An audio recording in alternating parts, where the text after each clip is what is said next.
Everybody, it is April 7th, I believe. Yes, April 7th, 2026. But first, we'll have the administrative director's report. Good morning, Madam Chair.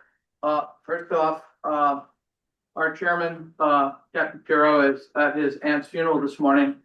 So we are going to delay till the May 5th meeting, discussion of the Claverick-Hudson approval resolution and the pilot resolution. The chairman felt that that was a substantive discussion that he would like to be in attendance for. We will take any comments regarding that project during the public comment period. The other item that then would be on today's agenda would be approval of a public hearing resolution with respect to the Blue Spruce apartment project in the town of Kinderhook, as well as the seeker resolution. The chairman felt that those were ministerial approvals to hold a public hearing and to adopt the town's seeker endorsement, and that we should go ahead so as not to hold that project up.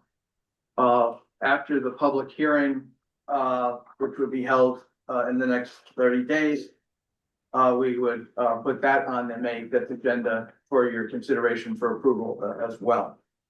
Our counsel, Nadine Ziegler, who's on the line, has prepared and sent 30-day deviation letters to the chair of the Board of Supervisors, the town supervisor, the school district, as well as the various other individuals who are required by state law to be notified of the hearing and the deviation request. I have a call today with the representatives of the Summit project in the village of Philmont. You'll recall when that project was approved, there was an issue relating to the fact that the village of Philmont had passed section 444A of the real property tax law, which is a special exemption for projects that are involving historic preservation. That schedule would have provided for no tax payments during the first 5 years of the project.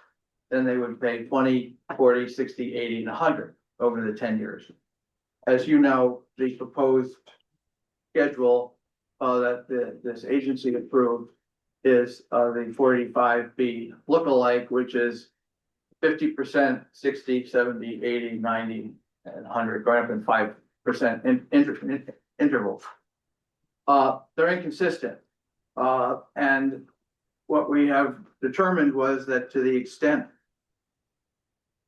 that the IDA takes title to the project, it would be tax exempt, and therefore 444A would not be applicable because the village doesn't have the authority to tax the project, let alone apply that schedule to the project.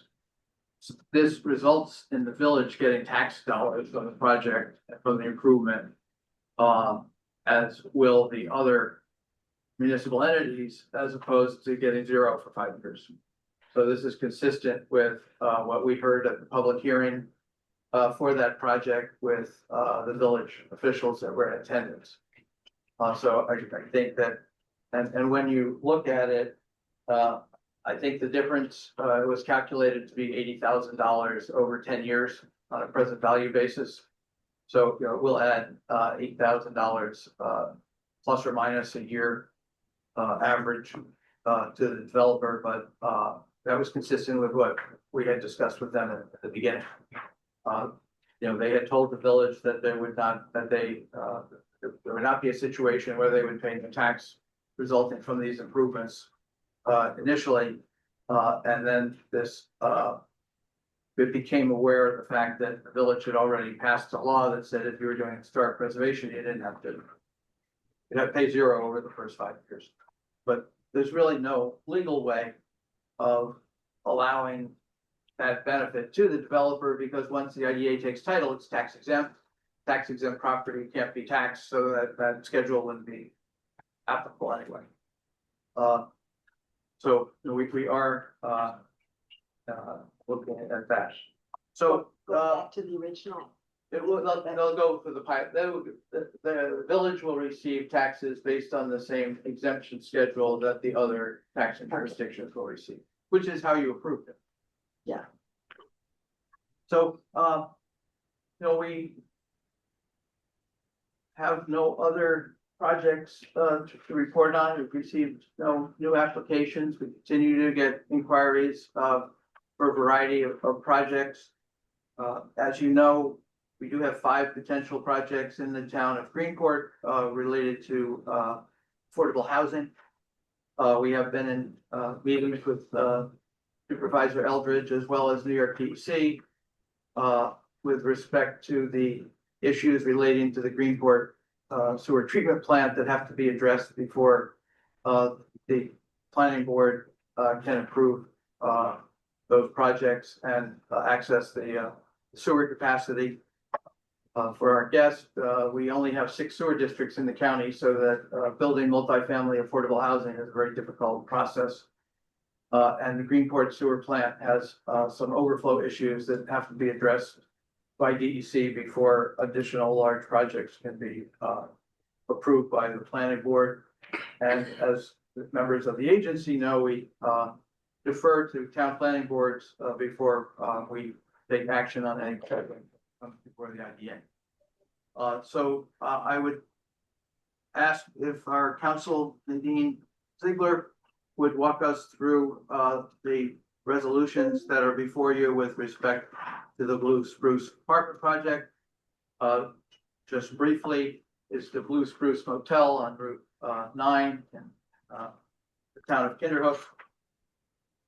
It is currently a 52-room motel. There are some apartments there.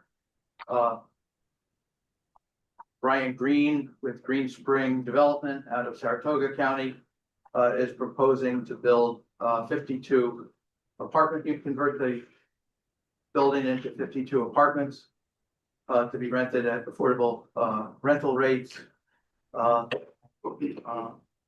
As you can see from the resolution on or the application on page 24 of the project. It's a conversion project of a 52-unit apartment motel into 52 residential units. The total project costs are $7 million. That includes the acquisition and the renovation. The sources of financing include $5.25 million in a mortgage, $1.48 million in equity from the developer, and then the waiver of the mortgage and sales tax, assuming that the IDA approves the project after the public hearing.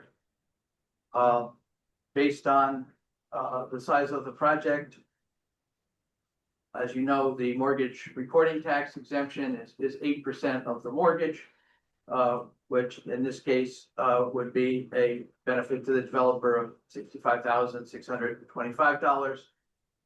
8% sales tax exemption based on portion of the total $7 million total that's eligible for sales tax on construction materials would be $200,000, and the 10-year payment in lieu of tax agreement on the real property would be $284,000.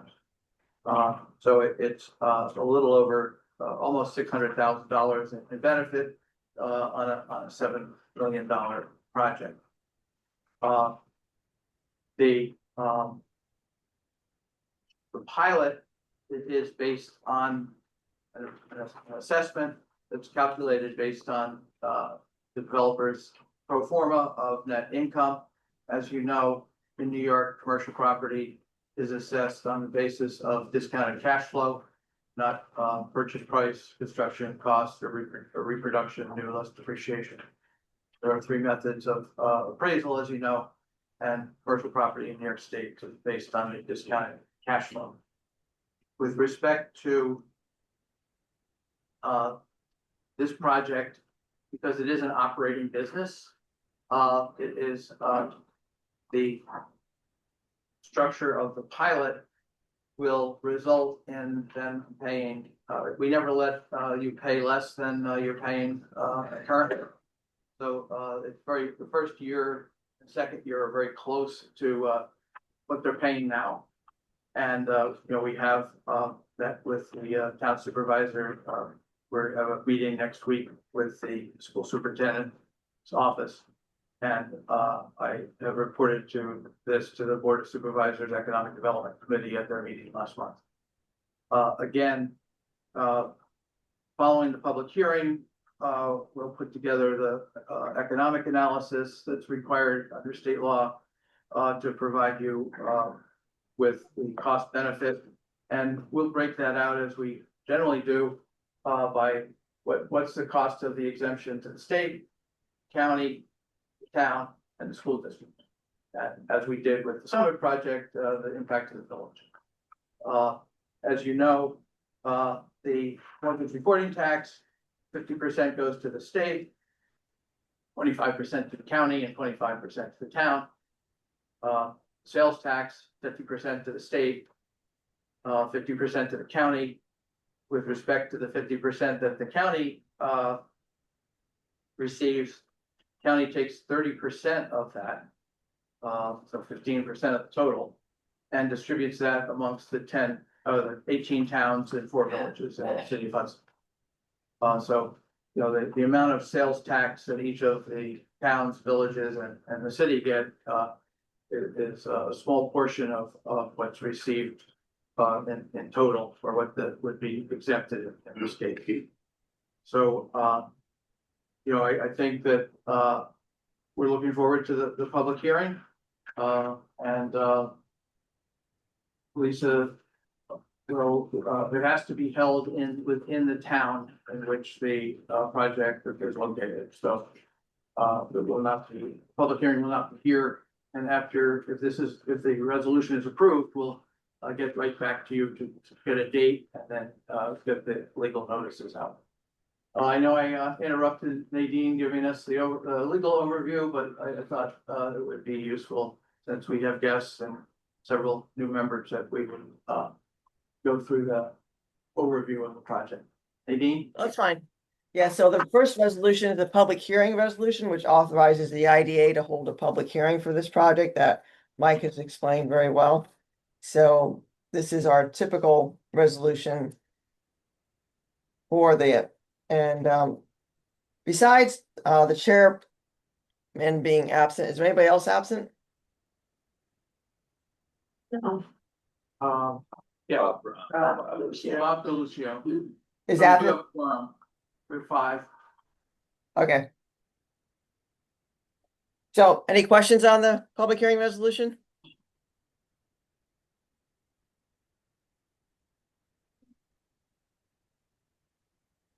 No, hearing none. Pardon me? Just lost my voice again. Oh. Hearing none, should I call for a vote? Is that a roll call vote? You need to offer it first and then have a second motion. Motion. Second. All in favor? Aye. So I need a roll count vote, individual person. Lisa? Nina Fingersmith, absent. Carmen Hero, absent. Oh, I'm sorry. I'm sorry. Nina Fingersmith is here. Live and in I person. can't see her. She's right there. Gonna get that peripheral vision test. Said she snuck in. She did. Carmine Hero is not here. Bob Galuccio is not here. Bill Gerlach, Yay. Helen Kozel, Yeah. Sarah Sterling, Yay. Brian Keeler. Yay. Thank you all for your patience. Great. And then the next resolution is the seeker resolution. And the town of Kinderhook Planning Board did the seeker review on this.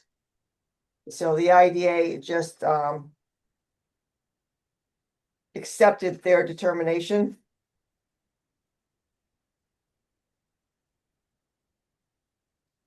Motion. And which they did on in February of 2026. Saying there was no significant effect, which is typical because basically I think all they're doing is renovating the existing hotel motel into the apartments. And the town issued a negative declaration for that. So at this point, you need a motion. Yes, need a motion. Motion. For the secret resolution. Second. Alan. Motion, second, all in favor, Aye. roll call vote. Roll call, yes. Yes. Nina Fingersmith, Looking at what page then. Carmine Hero is absent, Lucio is absent, Bill Gerlach, Yay. Helen Kozel. Yes. Sarah Sterling, Yay, Brian Keeler. Yes. Great. Great. motion's approved. Um, Do we Madam need to Chair, approve the application also? the application, we need to vote to accept it. It's not a, substitute, it's just to accept it, yeah. Accept the application, Motion. Second. all in favor, Aye. does that need a? Can't find them. Does that need roll call vote also? Sure.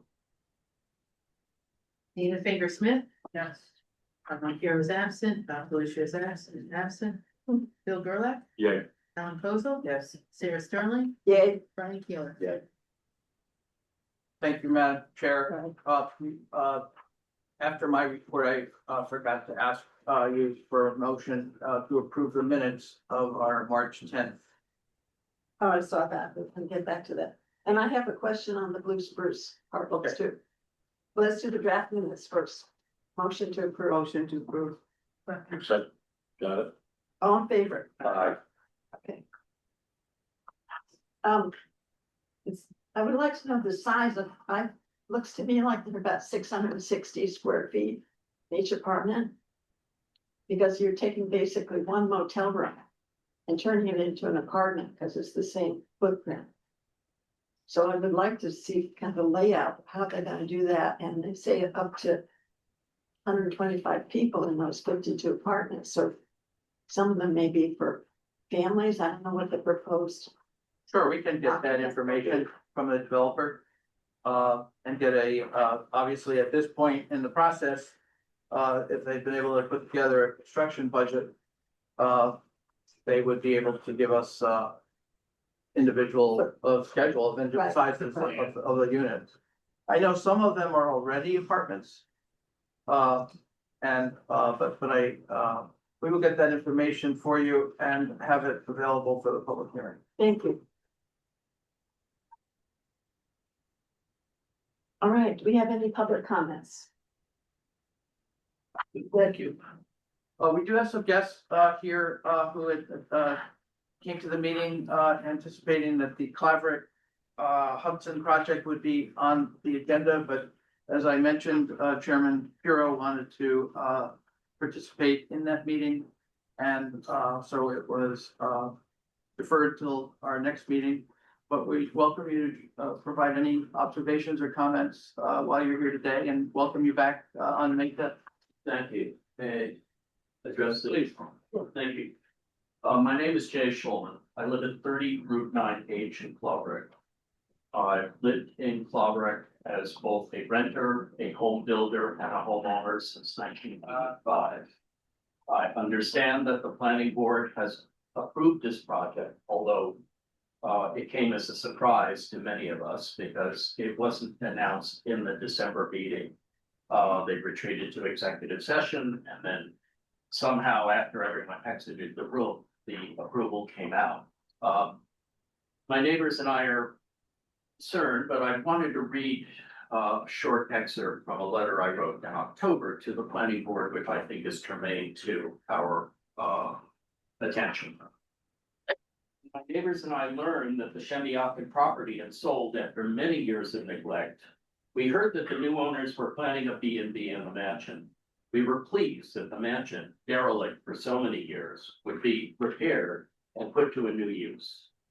When I received notice of the August 4th planning board meeting, announcing that the 20 Route 9H development would also include 19, it's subsequently been reduced to 15 new structures, I thought there must be some mistake.